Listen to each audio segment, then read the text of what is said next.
پہلے تو آپ اس کی بات کو سنیے، اس کی ویڈیو کو سنیے، اس کے بعد میں اس کا جواب آپ کو دوں گا۔ سنیے۔ کہہ رہا ہوں قرآن میں کوئی بھی چیز غلط نہیں ہے، اگر غلط ہے تو ثابت کر کے دکھاؤ، میں اور میری فیملی تمہارے ساتھ ہے۔ اچھا وسیم بھائی، مجھے تو ساتھ کی تو کوئی ضرورت نہیں، میں تو ویسے ہی آپ لوگوں کے ساتھ ہوں، زبردستی ہوں، ٹھیک ہے، مجھے الگ سے کوئی ساتھ نہیں چاہیے۔ اگر آپ یہ کہتے ہیں قرآن کو اللہ کی کتاب بتایا گیا تھا، مانتے ہیں؟ آپ خود بھی مانتے ہیں کہ اللہ کی کتاب ہے؟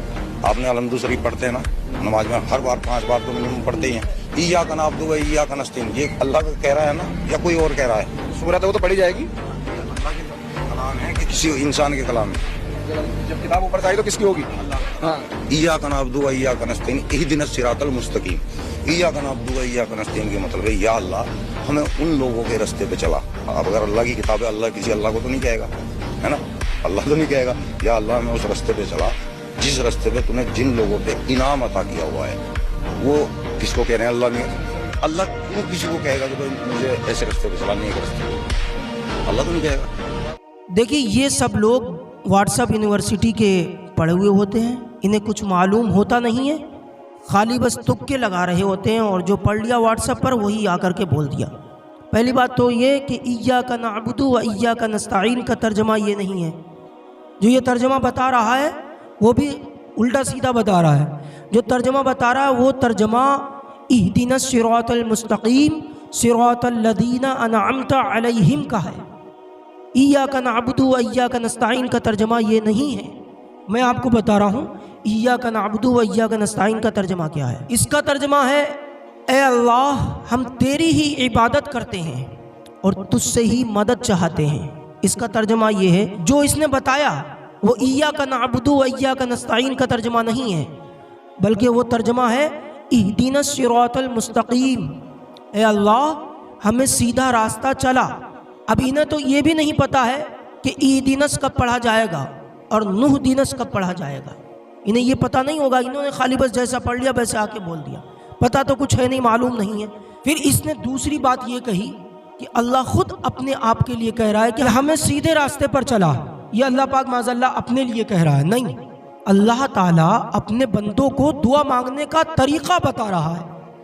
پہلی بات میں آپ کو بتاؤں، آدھی الحمد شریف یہ اللہ کے لیے ہے اور آدھی بندے کے لیے ہے، یعنی کس طرح بندہ مانگے گا۔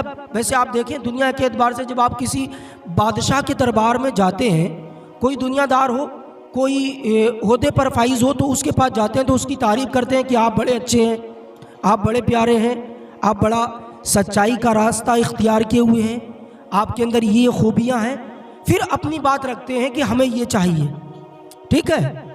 آپ ڈائریکٹ تو اس سے نہیں کہتے مجھے یہ دے، بلکہ پہلے اس کی تعریف کرتے ہیں، پھر وہ خوش ہو کر کے آپ کو عطا کرتا ہے۔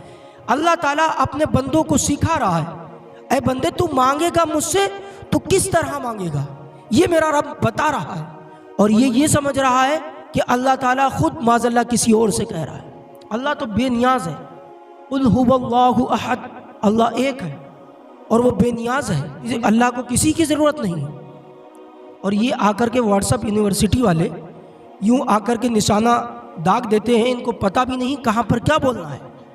اب دوسری بات یہ سمجھیے، قرآن شریف کی اس سورہ کو یعنی سورہ فاتحہ کو ام القرآن بھی کہا جاتا ہے، یعنی کتاب کی ماں بھی کہا جاتا ہے، کیونکہ جس طرح ماں اپنے بچے کو سکھاتی ہے بیٹا یہ تیرے ابا ہیں اور میں تیری ماں ہوں، بول ماں، تب ماں خوش ہوتی ہے۔ باپ سکھاتا ہے بیٹا بول ابو، تو باپ بھی خوش ہوتا ہے۔ تو یہ بندے کو مانگنے کا طریقہ بتایا گیا ہے، لیکن ان جاہلوں کو سمجھ میں نہیں آتا کہاں پر جا رہے ہیں۔